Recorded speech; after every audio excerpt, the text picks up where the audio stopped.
Hello and welcome back to another episode of the Self-Development Tactics podcast. Today, as you can see in the background, we are having one of those sites that I have been on for the past 4 years. It is the cnbcmakeit.com, I guess. Yes. Well, it's actually cnbc.com/makeit, make-it. It is kind of, I don't want to say a classic site, but it's all about making more money. It's all about self-development-ish things and work-ish things and financial-ish things.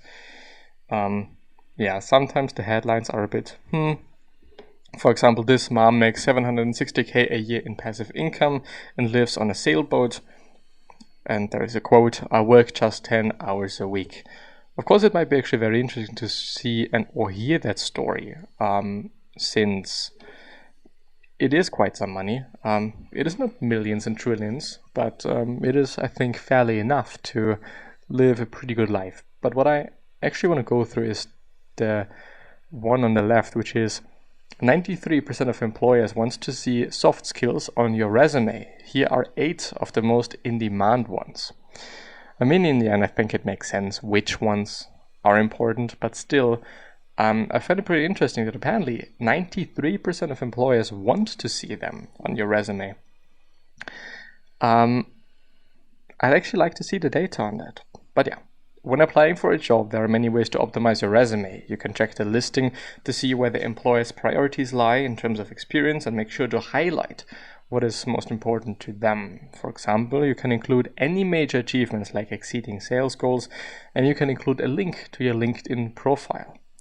One group of skills career experts say is crucial to include is your soft skills, and overwhelming majority of 93% of employers say soft skills play a critical role in their decision about whom they want to hire.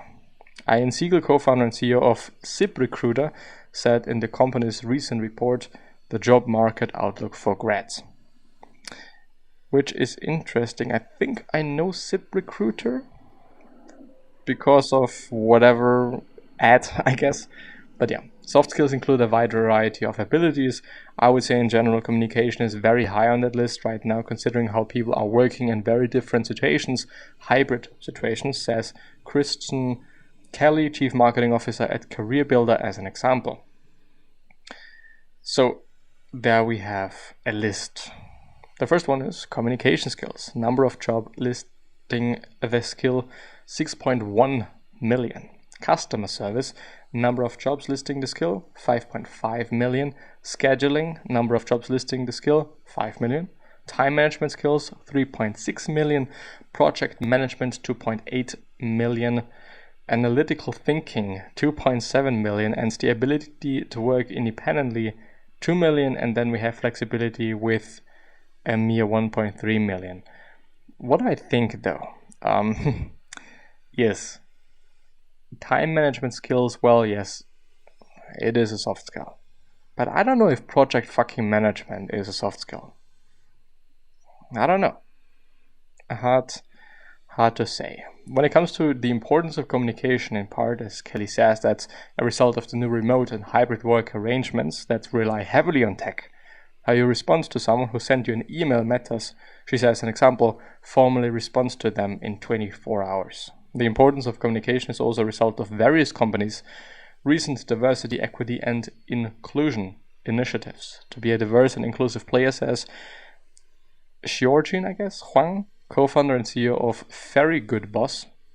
You have to work with all different kinds of people, which means you have to be able to communicate effectively with all different kinds of people, which just really makes sense, and yada yada yada.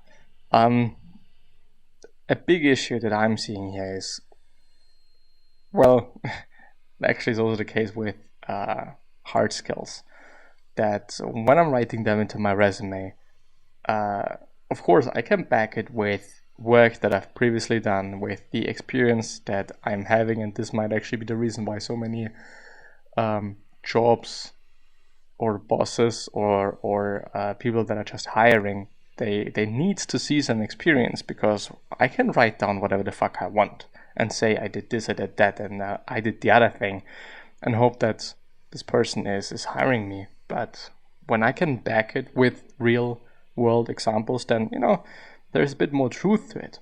On the other hand, when I'm saying, well, I'm a really big analytical thinker in my fucking resume, how can I prove that? I think it's rather difficult to do so.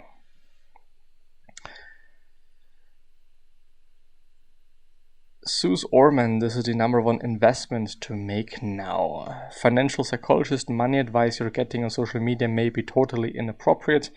These are the best and worst places to live in the world, and none are in the US. Let's check it out. I want to see. This week, the Economist Intelligence Unit, the EIU, released a global livable index ranking of the top 10 best and 10 worst places to live in the world in 2022. The index scored 172 cities in 5 categories: culture, healthcare, education, infrastructure, and entertainment. Cities in Scandinavia dominate the list of most livable cities thanks to the stability and good infrastructure in the region. These cities' inhabitants are supported by good healthcare and numerous opportunities for culture and entertainment. According to the index, year-after-year cities in Austria and Switzerland tend to rank high among quality of life lists thanks to their well-developed social market economy. Although 18 different countries are represented on these lists, you won't find the US ranked in the top 10 on either one.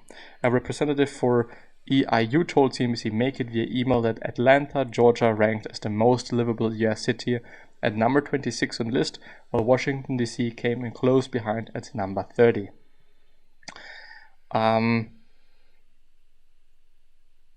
Yes.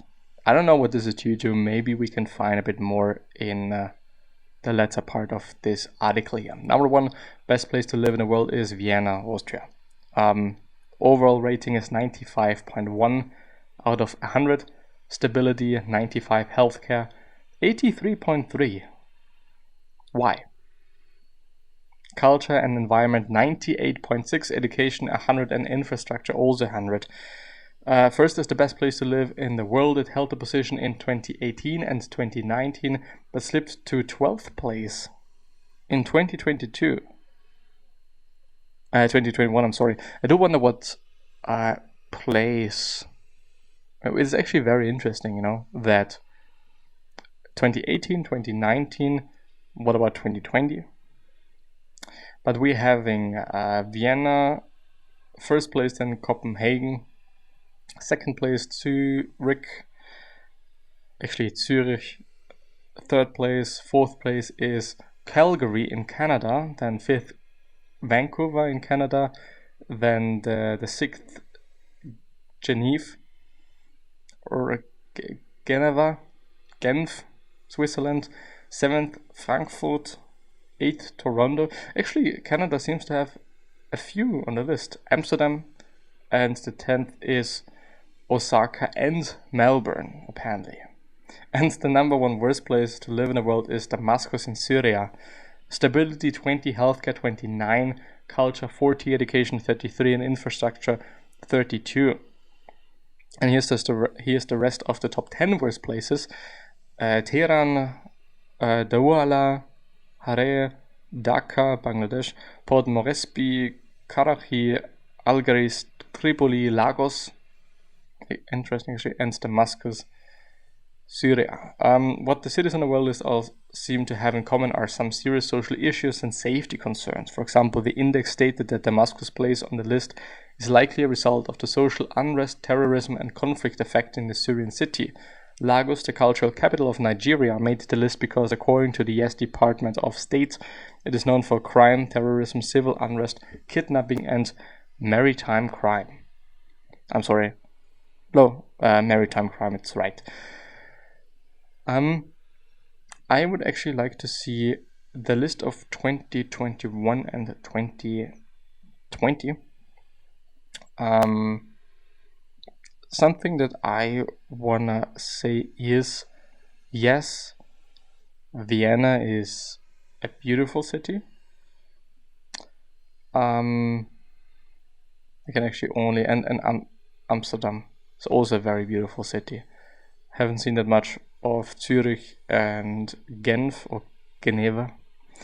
But still, beautiful city. I don't know why healthcare is rated 83. I don't know how it could be better, but I'm actually very interested to see if there was one city with a 100 score. I would actually really be interested in seeing what made it that high, because I mean, in the end, in Austria there's the same healthcare system in every place, culture and environment. I mean, it is a big city, which apparently doesn't have to say anything. Education 100. I mean, there is a university and many things to study there, but I wonder, an infrastructure also 100. I mean, there's the metro, but yeah, I still want to see.